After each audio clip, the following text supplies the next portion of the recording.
Hello అండి, welcome back to my channel. నేను మీ హర్ష. రెస్టారెంట్లో తిన్నట్లే కాకుండా ఇంకా బెటర్ టేస్ట్ కావాలంటే ఈ మటన్ కర్రీ రెసిపీ మీకోసమే. ఈ స్పెషల్ మటన్ కర్రీని రెగ్యులర్ వేలో కాకుండా ఇలా చేయడం వల్ల లాస్ట్ ముక్క వరకు కూడా టేస్ట్ ఏమాత్రం మారదు. విందు భోజనాల్లో కూడా 100 రకాలున్న మటన్ క్రేజ్ మాత్రం ఏమాత్రం తగ్గదు. సో ఈ రెసిపీ ఎలా ప్రిపేర్ చేయాలో తెలుసుకుందాం. Before that please subscribe our channel. మాది స్టార్టప్ ఛానల్ కాబట్టి మాకు మీ సపోర్ట్ ఎప్పటికీ కావాలి. ఈ రెసిపీ కోసం నేనైతే 1/2 kg వరకు మటన్ తీసుకుని దాన్ని మీడియం పీసెస్గా కట్ చేశాను. చూసారు కదా, అన్ని మీడియం పీసెసే. దాన్ని క్లీన్ చేసుకొని సైడ్కి పెట్టేసుకున్నాను. మటన్లో అయితే ప్రోటీన్ చాలా ఎక్కువగా ఉంటుంది. Even iron and B12 vitamins కూడా చాలా ఉంటాయి. ఇన్ని ఉన్నా కానీ దాన్ని మనం ఎక్కువ తినకూడదు, మితంగానే తినాలి. బాడీకి మంచిదని మనం మోతాదుకు మించి తినడం వల్ల చాలా అనర్థాలు వస్తాయి. ఎంతవరకు తినాలో అంతవరకే తినాలి. నేనైతే ఇక్కడ రెగ్యులర్ వేలో కాకుండా మటన్ని నేను ప్రెషర్ కుక్కర్లో ప్రిపేర్ చేస్తున్నాను. ఇక్కడ కావాల్సిన వెజిటేబుల్స్ని అంటే లైక్ ఆనియన్స్ అండ్ గ్రీన్ చిల్లీస్ని నేను ముందుగానే కట్ చేసుకుని సైడ్కి పెట్టేసుకున్నాను. కొత్తిమీర కూడా ముందే కట్ చేసుకున్నాను. ముందుగా ఈ కుక్కర్ వేడైన తర్వాత దాంట్లోకి ఆయిల్ వేడైన తర్వాత బిర్యానీ ఆకులు యాడ్ చేశాను.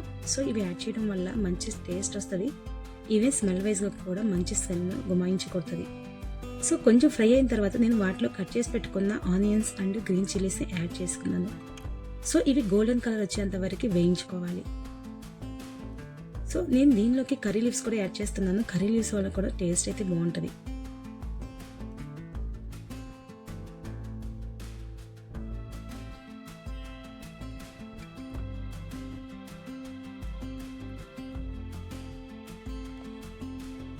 ఈ ఆనియన్స్ గోల్డెన్ కలర్ వచ్చాక మనం ముందుగానే ప్రిపేర్ చేసుకున్న అల్లం వెల్లుల్లి పేస్ట్ని 2 స్పూన్స్ వరకు అయితే యాడ్ చేశాను. ఇది 2 to 3 minutes వరకు కుక్ చేసుకోవాలి.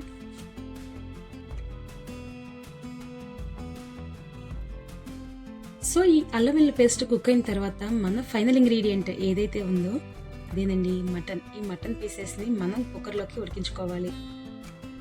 ఈ మటన్ అంతా వేసిన తర్వాత నేను అందులోకి కొంచెం పసుపు, కొంచెం సాల్ట్ వేసుకొని 5 to 10 minutes వరకు నేను కుక్ చేసుకున్నాను.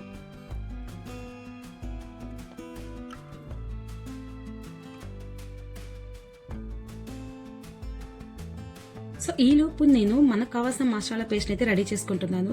దానికోసం ఒక మిక్సీ జార్లోకి కొన్ని గసగసాలు, ఎండు కొబ్బరి, ఒక టమాటో అండ్ గార్లిక్ వేసి పేస్ట్ అయితే ప్రిపేర్ చేసుకున్నాను.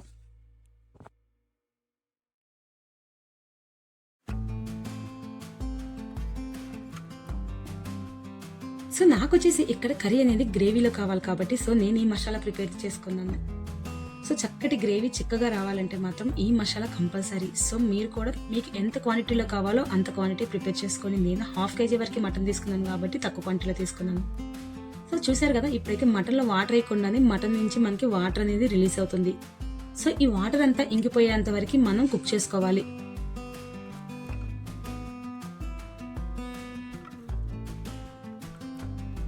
ఇలా కుక్కర్లో ప్రిపేర్ చేయడం వల్ల బెనిఫిట్ ఏంటంటే మటన్ అనేది ముదురుగా ఉన్నా సరే పీసెస్ తొందరగా ఉడుకుతుంది.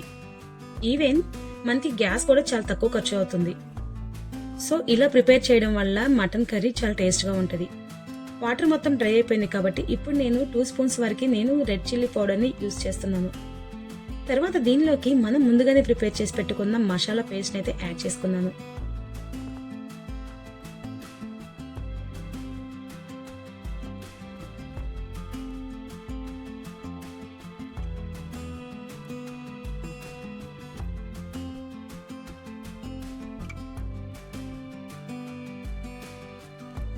బేసిక్గా మటన్ ఫ్రై కావాలంటే దీన్ని ఇంకొంచెం సేపు మనం ఫ్రైగా చేసుకుంటే సరిపోతుంది. కానీ ఇక్కడ వచ్చేసరికి గ్రేవీ కర్రీ కాబట్టి నేను వీటిలోకి వాటర్ అయితే యాడ్ చేస్తున్నాను.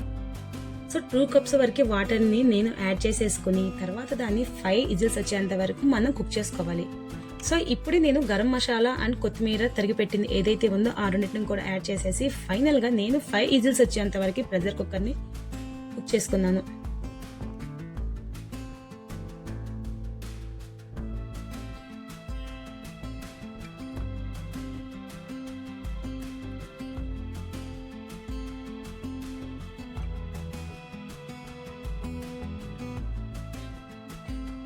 ఇంకా ఫైనల్గా అయితే మనం వెయిట్ చేస్తున్న 5 విజిల్స్ అయితే వచ్చేసినాయి. సో దాన్ని స్టీమ్ పోయేంత వరకు ఉంచేసి తర్వాత ఓపెన్ చేస్తే మనకు కావాల్సిన మటన్ కర్రీ అయితే ప్రిపేర్ అయిపోయింది. చూశారు కదా, చక్కగా చిక్కగా మంచి గ్రేవీ టైప్లో మనకి మటన్ కర్రీ అనేది ప్రిపేర్ అయిపోయింది. సో ఇది వచ్చేసరికి మనకి చపాతీలోకి, రైస్లోకి, బిర్యానీలోకి పర్ఫెక్ట్ టేస్ట్. సో స్పైసెస్ కూడా చాలా తక్కువ ఉన్నాయి కాబట్టి ఈవెన్ పిల్లలు కూడా చాలా ఇష్టంగా తినొచ్చు. సో ఇలాంటి మరిన్ని రెసిపీస్ కావాలంటే so please subscribe our channel.